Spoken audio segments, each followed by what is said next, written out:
When people debate the United States versus Russia, the conversation usually defaults to raw numbers, massive explosions, and a simplistic head-to-head comparison of firepower. On paper, the U.S. dwarfs the competition. The annual American defense budget easily exceeds $800 billion, but much of that money never buys frontline weaponry. It pays for global logistics, personnel rosters, and heavy maintenance sustaining global operations.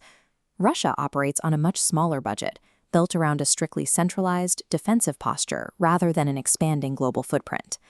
This stacked bar chart shows the difference between raw defense spending and purchasing power parity. By manufacturing equipment domestically and investing in specific asymmetric weapons, Russia achieves strategic parity at a fraction of the cost. Having the financial advantage guarantees massive scale, but it does not automatically guarantee a victory in every type of combat scenario. The United States military is built around one core strategic objective: maintaining constant expeditionary global reach. They are designed to deploy and fight anywhere on Earth. Russia operates with the opposite objective. Their doctrine is built around regional area denial, locking down their borders and deterring threats. This quadrant chart maps global reach against regional denial. These militaries aren't built for symmetrical war. The U.S. sits atop the global reach axis, accepting inefficiencies for global presence. Russia sits far along the regional denial axis, sacrificing global protection to heavily fortify borders. Accurately determining who is stronger requires evaluating how these specialized strategies actually collide across specific domains of warfare. To control the skies, the United States Air Force relies almost entirely on stealth technology and long-range deep strike capabilities. Advanced platforms like the F-22 Raptor are engineered to establish air superiority anywhere, operating on a philosophy of seeing the enemy and shooting first. However, keeping these high-tech stealth fleets operational requires highly vulnerable global supply chains and an immense financial burden per flight hour. Russia counters this by investing in dense, integrated ground-to-air defense networks like the S-400, rather than trying to match America fighter for fighter.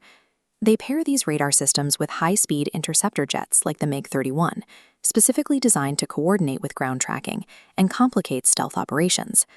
American air power commands lethal global reach, but penetrating Russian airspace requires pushing through a highly specialized, intensely dangerous defensive bubble. At sea, United States doctrine centers on projecting unassailable power across open international oceans. The nuclear-powered supercarrier serves as their ultimate logistical tool, allowing the U.S. to launch and sustain massive air campaigns thousands of miles from American shores.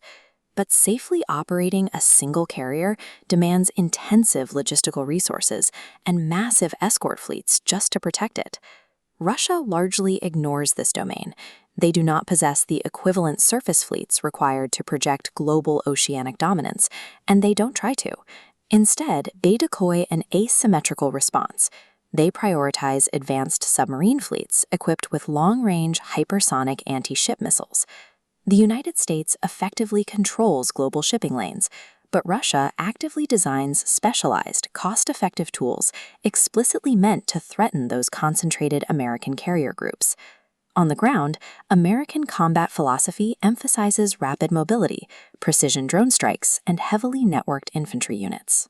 Their armored cavalry units are built for high survivability and advanced targeting, capable of maneuvering swiftly under total air cover. Russia counters this by relying on deep stockpiles of heavy machinery, massed armor formations, and overwhelming continuous artillery fire. They prioritize rugged platforms like the T-90 tank to deliver devastating, concentrated firepower in contiguous land wars. Yet this reliance on mass creates major logistical constraints. Russia struggles severely to deploy and supply this heavy armor once they push far beyond their own domestic rail networks.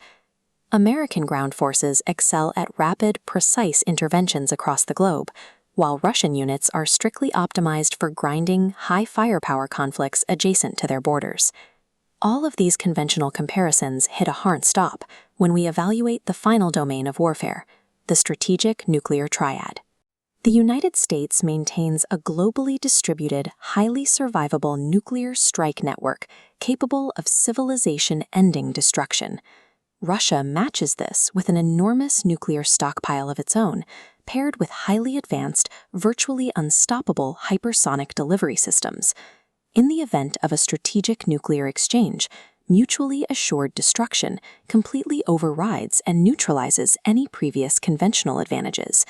Trying to determine an absolute military winner in a vacuum ignores how warfare actually works. The answer requires looking at specific scenarios. This decision tree illustrates the distinction. In Scenario 1, a conflict requiring immediate global power projection, expeditionary intervention, and the securing of international sea lanes, the United States military is the only force on Earth structurally capable of executing the mission.